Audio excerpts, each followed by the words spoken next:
So, page 798, paragraph 47. The kinds of states that ought to be abandoned, that is 4 and 5, also the act of their abandonment. So which kinds of states these 4 paths abandon, and their act of abandoning. Now, which states are to be abandoned by which kind of knowledge among these 4 should be understood, and also the act of abandoning them. For they each and severally bring up about the abandoning of the states called fetters and so on. Now, each and severally is not a correct translation. The Pali word is yatha yoga, and so it means as is proper, or we may say as the case may be. That means they each of them abandon defilements and others differently.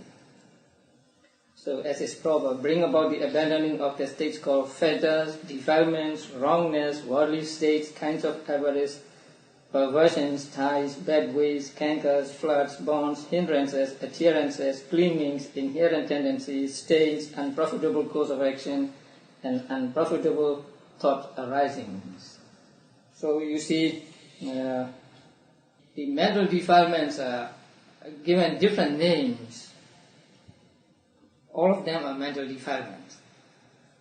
So the first one, the fetters, there are 10 states beginning with greed for the fine material, so called because the fetter aggregates in this life to aggregate of the next, or they fetter karma to its fruit, or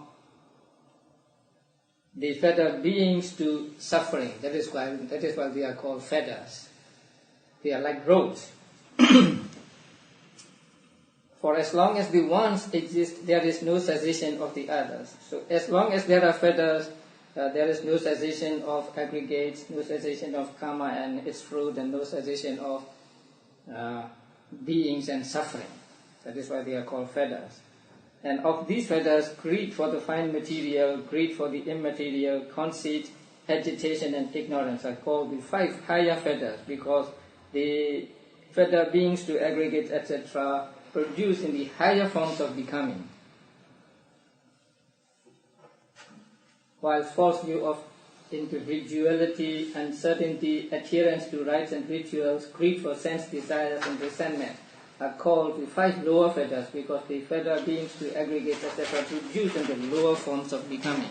So the 5 mentioned later will fetter beings to lower states of existence, and the other 5 are to the higher forms of existence. So they are called higher and lower. So there are altogether 10. And then which fetters, which knowledge or which path abandons will be explained later. Now the author gives the list of these states. So the first are the 10 fetters. The second, the defilements, are the 10 states, namely greed, hate, delusion, conceit, false view, uncertainty, stiffness of mind, agitation, consciencelessness, shamelessness. So there are these 10 are called defilements. They are so called because they are themselves defiled, and because they defile the states associated with them. So they are themselves impurities, and they make others also impure. So they are called defilements. In Pali they are called kilesas. The wrongness are the 8 states, namely wrong view, wrong thinking and so on. They are the opposite of the Noble Eightfold Path. So wrong view, wrong thinking, wrong speech, wrong action, wrong livelihood, wrong effort, wrong mindfulness, wrong concentration. Which with wrong knowledge and wrong deliverance come to 10. That means all they are 10 with wrong knowledge and wrong deliverance. Now wrong knowledge, which is wrong because it does not occur rightly in conformity with truth, and is wrong and mistaken owing to misinterpretation etc. is just delusion. And long deliverance is the wrong notion of liberation that assumes liberation to take place in the world apex and so on.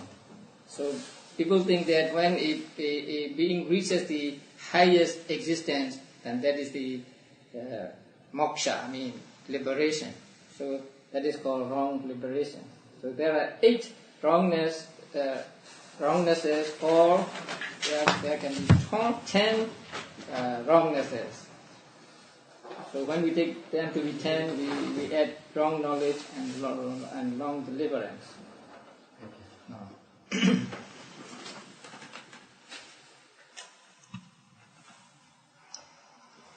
The next one is the worldly states. They are the states which people meet or experience in their worldly life, and there are said to be 8 of those states, namely gain, loss, fame, disgrace, pleasure, pain, blame, and praise. Now, the Pali words used here for gain, labha, and for loss, alabha.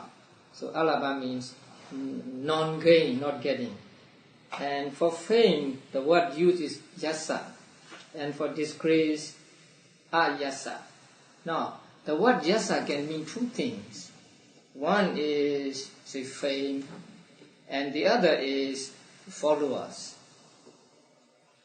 So, we interpret this to mean not fame here, but to have followers, say, to be among followers, or to have followers, or to have students or pupils.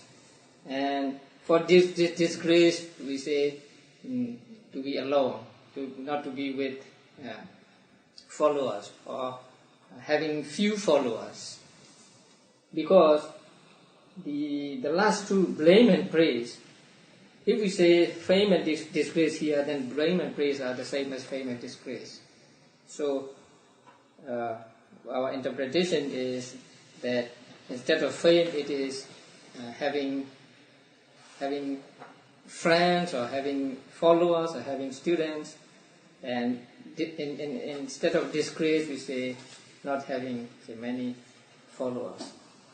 Pleasure, pain, blame, praise. These 8 are to be met with in a life, and nobody can escape them. They are so called because they continually succeed each other as long as the world persists. So sometimes there is gain, and at other times there is loss, and so on.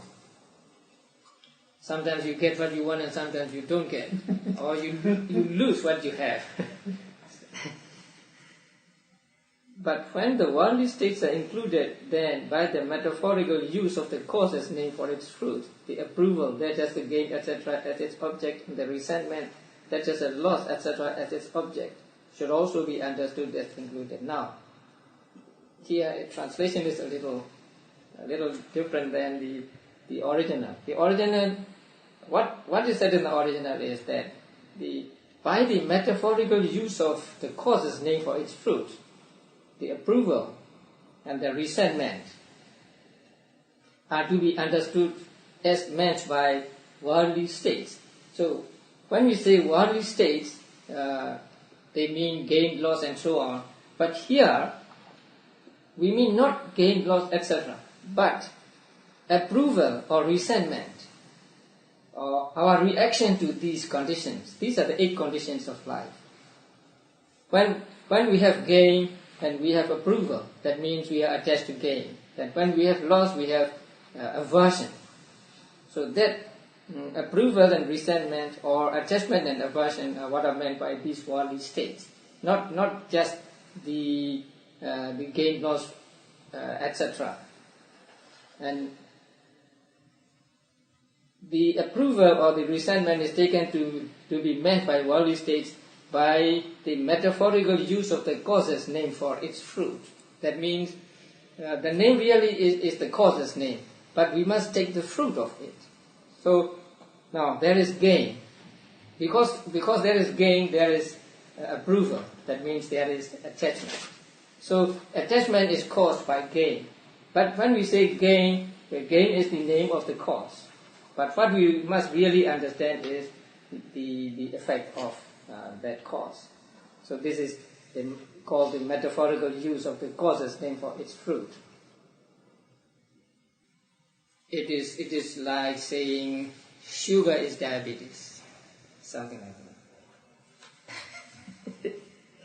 And the kinds of avarice are the 5, namely avarice about dwellings, families, gain, dharma and praise, which occur as inability to bear sharing with others any of these things, beginning with dwellings.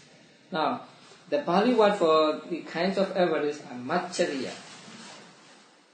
Maccharya is one of the mental factors. And maccharya really means inability to bear sharing with others. That means I have this thing and I don't want to share it with other persons. If other persons come and make use of it, I'm angry.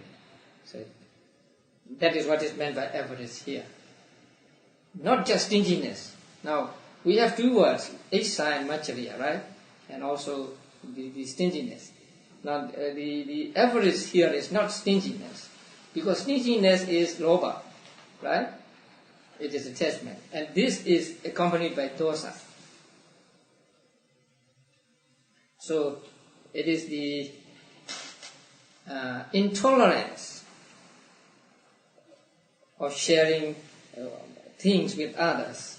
Now, there are 5, namely dwellings, families, gain, dharma, and praise. Sometimes we don't want people to come to our place and live with us.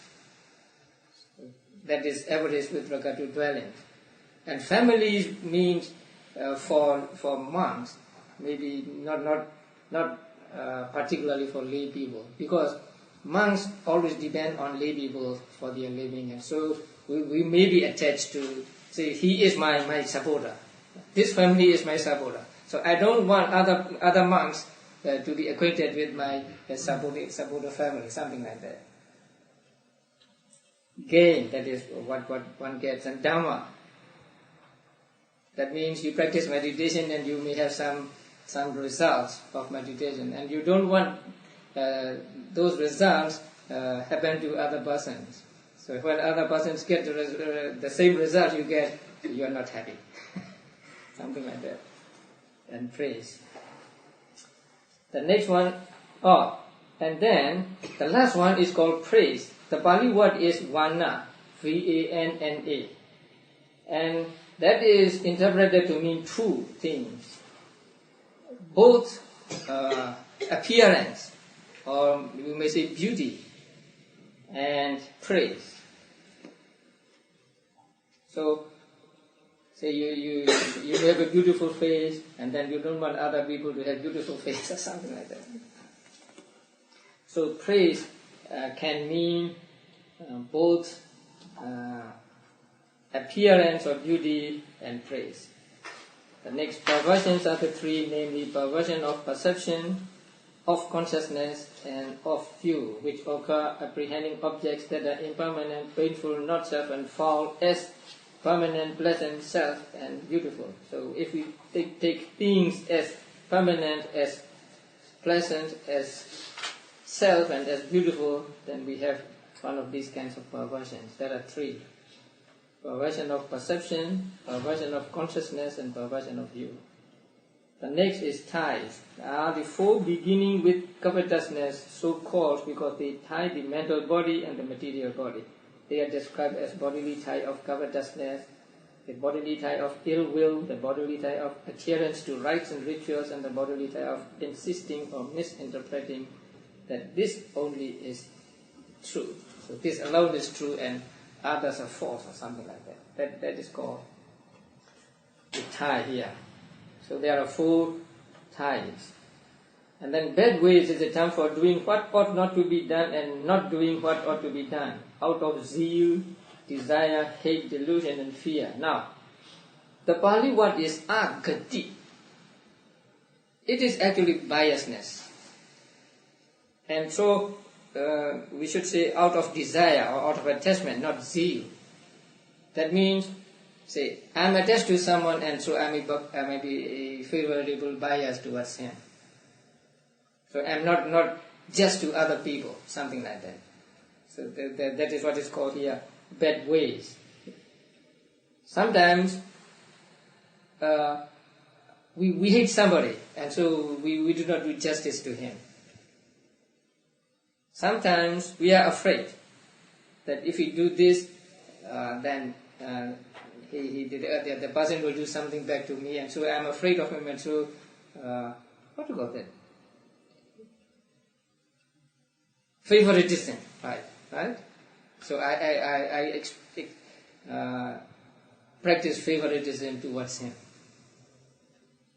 Or sometimes just delusion, because I'm ignorant, and so I favor one over the other. So these are called the bad ways. Cankers, asavas, as far as change of lineage in the case of states of consciousness, and as far as the acme of becoming in the case of kinds of becoming. Here becoming means realms or existences. That is to say the fourth immaterial existence.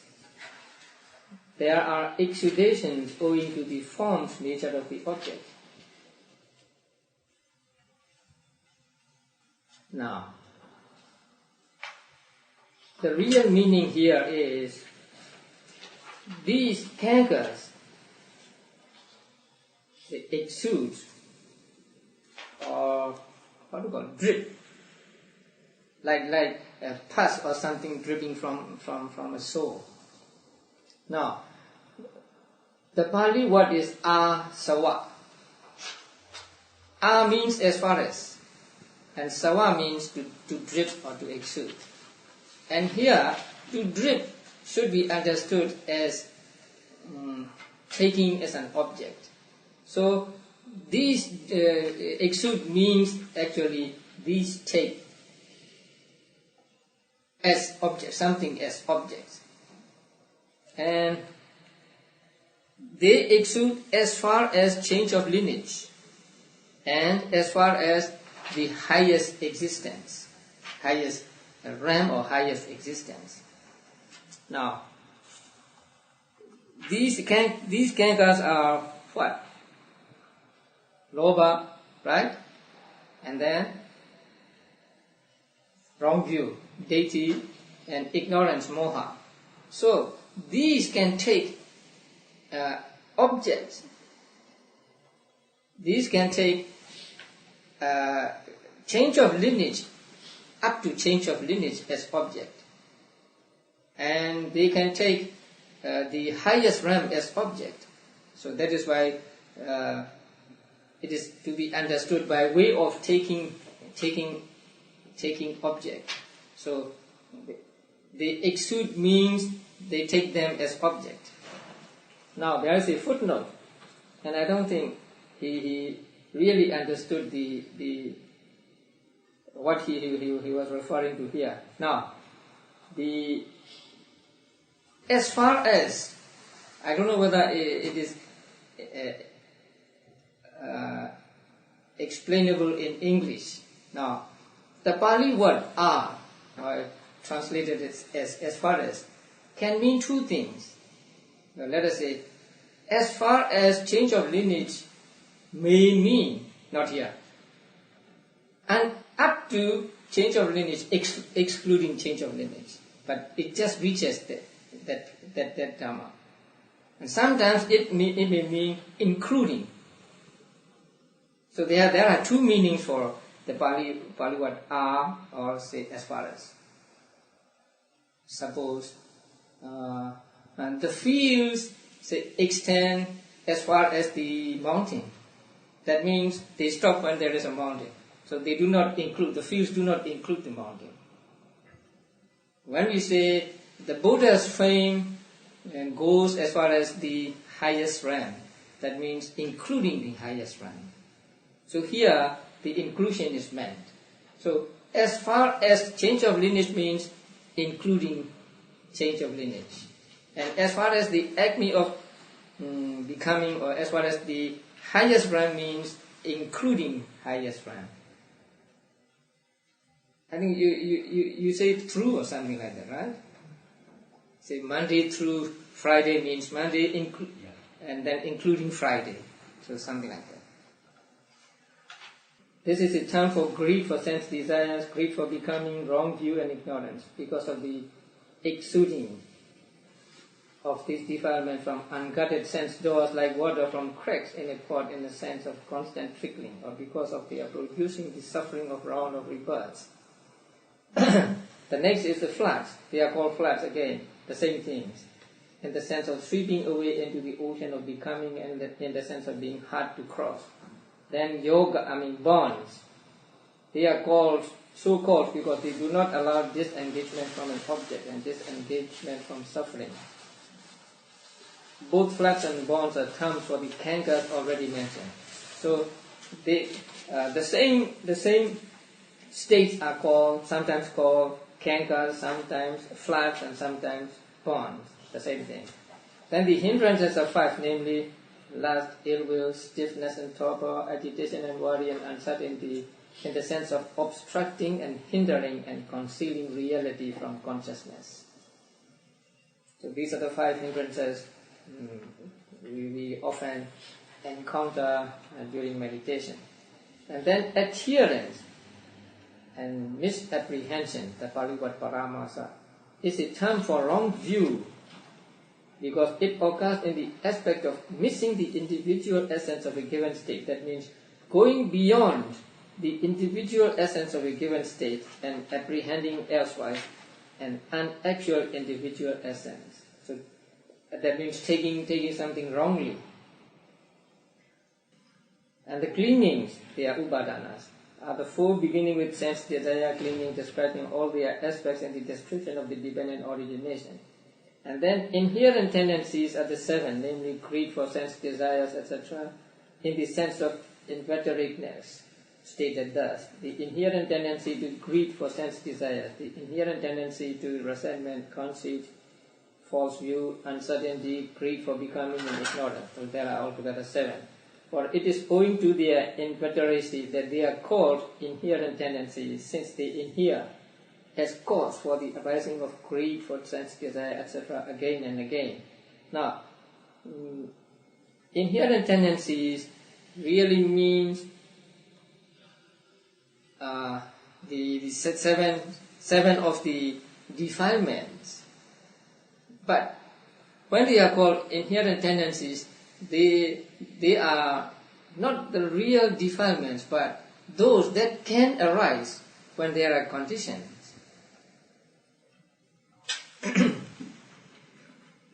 When they really arise, we call them defilements or kilesas. Suppose I am liable to get attached to things, but right now I'm teaching Dhamma and there is no attachment in my mind, so I'm free from attachment now. But if I see something which I like and I'm attached to it, then attachment arises. So there is a liability of attachment to arise in me. So that is what is called inherent tendencies. So when attachment really arises, it is it is defilement now. So before reaching the stage of defilement, it is called latent tendency or inherent tendency. So it is like, how to call that? Being under the surface. So when it surfaces, it is called defilement. So when it lies dormant underneath, it is called anusaya, inherent tendencies. So they are 7. We have something to talk about them later. Then the stains are the 3, namely greed, hate, and delusion. They are so called because they are themselves dirty like oil, black and mud, and because they dirty other things. The next, unprofitable causes of action, there are 10, namely killing living beings, taking what is not given, sexual misconduct, false speech, malicious speech, harsh speech, gossip, covetousness, ill will, and wrong view. They are so called since they are both unprofitable action, karma, and causes that lead to unhappy destinies, unhappy rebirths. Then the unprofitable thought arisings are the 12, consisting of the 8 rooted in greed, the 2 rooted in hate, and the 2 rooted in delusion. They are 12 unwholesome types of consciousness. The Pali word Chittupada is translated as here thought arisings. Actually, they are types of consciousness. So there are 12 types of consciousness. So these 4 kinds of knowledge, each and severally, or as is proper, abandon these states beginning with the fetters. How? Now, the 5 states eliminated by the first knowledge in the case of the fetters, firstly are false view of personality, doubt, adherence to rites and rituals, and then greed for sense desires and resentment that are strong enough to lead to states of loss. Now, with regard to defilements or these unwholesome states, they have, we may say, 2 or 3 layers. The one is strong enough to lead to rebirth in woeful states. And there are some defilements that are not strong enough to lead to woeful states, but still they are defilements. So, the first knowledge or the first path eliminates false view of personality, doubt, adherence to rites and rituals, and then greed for sense desires and resentment that are strong enough to lead to states of loss. So the first path eradicates false view of personality, doubt, and adherence to rites and rituals altogether, once and for all.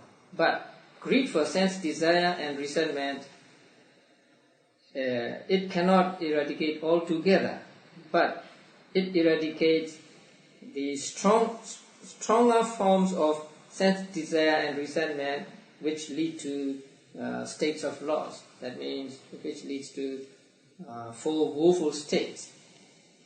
That means a Sotapanna, after becoming a Sotapanna, we have Lobha, still Lobha and Dosa, right?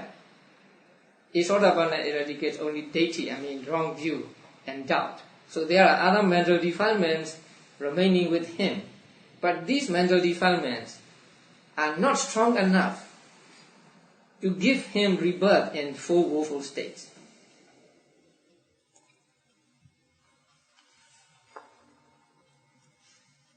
The remaining gross greed for sense desires and resentment are eliminated by the second knowledge. Subtle greed for sense desires and resentment are eliminated by third knowledge. The 5 beginning with greed for the fine material are only actually eliminated by the 4th knowledge. So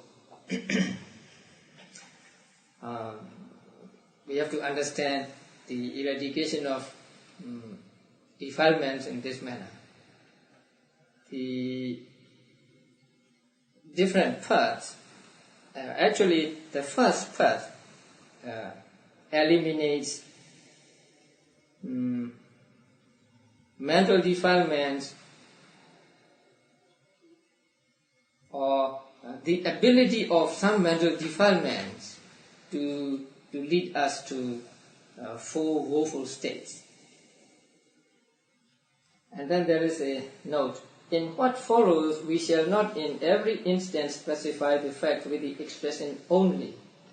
Nevertheless, whatever we shall say is eliminated by one of the 3 higher knowledges should be understood as only the residual state eliminated by the higher knowledge. For that state will have already been rendered not conducive to states of loss by the preceding knowledge. You understand this?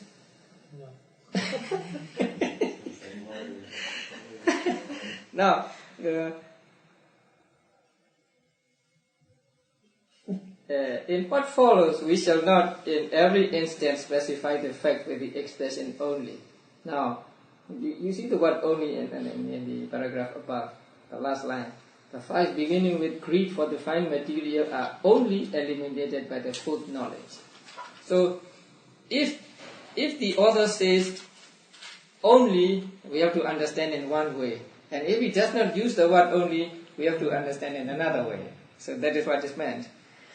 The translation is not so understandable. Now, let us look at the next one. In the case of defilements, false view and uncertainty are eliminated by the first knowledge. They are eliminated totally. Hate is eliminated by the third knowledge, totally. Greed, delusion, conceit, mental stiffness, agitation, consciencelessness, and shamelessness are eliminated by the fourth knowledge. Now here, it doesn't say fourth knowledge only, right? There is no only here. So we have to understand that greed, delusion, conceit, and others are eliminated by the previous parts also, but not total elimination. Their elimination is the stronger forms of greed, delusion, and so on. So what the fourth knowledge eliminates, many of them. What the fourth knowledge eliminates is the remaining subtle forms of greed, delusion, and so on. The grosser forms of greed, delusion, and so on are eradicated by the first part, and then maybe by the second and by the third.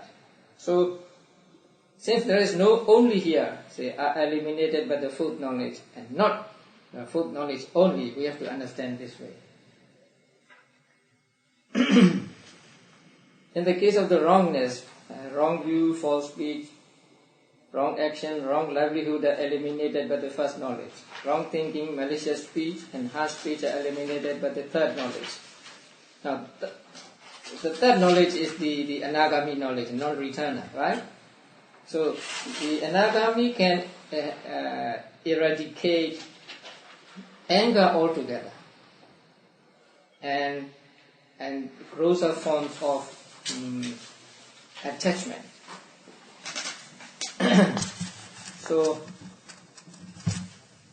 the wrong thinking, malicious speech, and harsh speech are eliminated by the third knowledge. And here only volition is to be understood as speech. So, although the word speech is used, we must understand it to mean volition. Gossip, wrong effort, wrong mindfulness, wrong concentration, wrong deliverance, and wrong knowledge are eliminated by the fourth knowledge. Here also, since there is no only, we must understand that the stronger ones are eradicated by the previous knowledges or previous paths. In the case of worldly states, resentment is eliminated by third knowledge, and approval is eliminated by the fourth knowledge. Some say that approval of fame and praise is eliminated by the fourth knowledge. But he didn't say whether it is to be accepted or not. Maybe he doesn't like, the author doesn't like it. But just as an information he gives. The kinds of avarice are eliminated by the first knowledge only. So they are eliminated by first knowledge, the 5 kinds of avarice. In the case of perversions, the perversions of perception, consciousness, and view, which find permanence in impermanent and self in the not self, and the perversions of view, finding pleasure and pain and beauty in the fall, are eliminated by the first knowledge. The perversions of perception and consciousness, finding beauty in fall, are eliminated by the third part. The perversions of perception and consciousness, finding pleasure in the painful, are eliminated by the fourth knowledge. In the case of ties, the bodily ties of adherence to rites and rituals, and of the insistence or misinterpretation that this is the truth, are eliminated by the first knowledge, because they are all wrong views. The bodily tie of ill will is eliminated by the third knowledge. The remaining one is eliminated by the fourth part. The bad ways are eliminated by the first knowledge only. So when a person becomes a Sodavana, then he will not practice favoritism. In the case of the cankers of view is eliminated by the first knowledge, because it is wrong view. The canker of sense desire is eliminated by the third knowledge. The other 2 are eliminated by the fourth knowledge. The same thing applies in the case of floods and bombs. In the case of hindrances, the hindrance of uncertainty is eliminated by the first knowledge, because it is doubt. The 3, namely lust, ill will, and worry, are eliminated by the third knowledge. Lust means desire for sensual things. Stiffness and torpor and agitation are eliminated by the fourth knowledge. Adherence is eliminated by the first knowledge only, because adherence means just wrong view. So wrong view is eliminated by first knowledge. In the case of clinging, upadana, since according to what is given in the text, all worldly states are sense desires, that means objects of sense desires. I would like to put objects of there. All worldly states are objects of sense desires, not sense desires as object. So all worldly states are objects of sense desires, and so greed, both for the fine material and immaterial, falls under sense desire clinging. Now, you remember the clingings, right? Sense desire clinging, and then wrong view clinging, and the others are also wrong view. Although the word sense desire is used here in Pali also kamupadana, we must understand that sense desire for material and the immaterial states are also to be taken as sense desire here, because they are a lobha or attachment. So here, sense desire clinging means just attachment, lobha. In the case of inherent tendencies, the inherent tendencies to false view and to uncertainty are eliminated by the first knowledge. The inherent tendencies to greed for sense desire and to resentment are eliminated by the third knowledge. The inherent tendencies to conceit, pride, to greed for becoming and to ignorance are eliminated by the fourth knowledge. In the case of stains, the stain of hate is eliminated by the third knowledge. The others are eliminated by the fourth knowledge. In the case of unprofitable courses of action, killing living things, taking what is not given, sexual misconduct, false speech and wrong view are eliminated by the first knowledge. The three, namely malicious speech, harsh speech and ill will, are eliminated by the third knowledge. Gossip and covetousness are eliminated by the fourth knowledge. In the case of unprofitable thought arisings, the four associated with false view and that associated with uncertainty, making five, are eliminated by the first knowledge. The two associated with resentment are eliminated by the third knowledge. The rest are eliminated by the fourth knowledge. Do you find mention of the second knowledge? No, right? Why? Did you ever wonder? Now, the second knowledge does not eliminate any mental defilements altogether. It makes the remaining mental defilements subtler. So that is why it is not mentioned here. Now, for your knowledge, information, the first path or the first knowledge eliminates what? Wrong view and doubt. Now, and second knowledge eliminates what? Weakens, right? So it does not eliminate any more mental defilements, but it weakens the mental defilements. And the third knowledge eliminates what? Attachment for sensual things, sikama vajara, and aversion or dosa, ill will. And then the fourth knowledge eradicates the remaining mental defilements.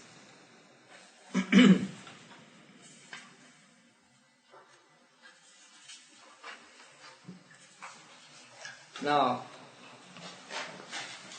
we come to an interesting discussion. And what is eliminated by any one of them is called that to be abandoned by it. That is why it was said above, so these four kinds of knowledge, as is proper. Abandon these states beginning with feathers. The act of abandoning. But how then? Do these knowledges abandon these states when they are past, or when they are future, or when they are present? So it's very interesting. Now we say that path or path knowledge eradicates mental defilements. So the question here is, do these knowledges abandon these states? These states mean these mental defilements when they are past, or when they are future, or when they are present. In Pali, the sequence is past, future and present.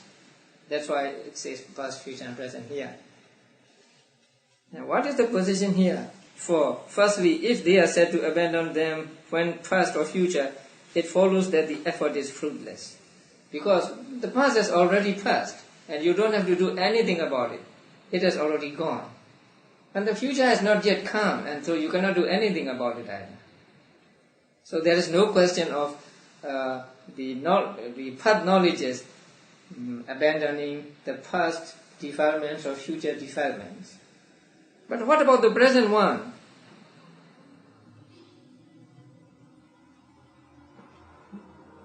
Does the path eliminate the present mental defilements, or the mental defilements which are in existence at the moment?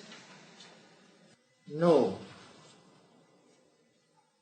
Because if they are present, there can be no path at all.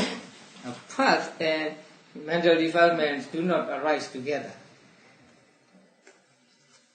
Then the path eradicates nothing.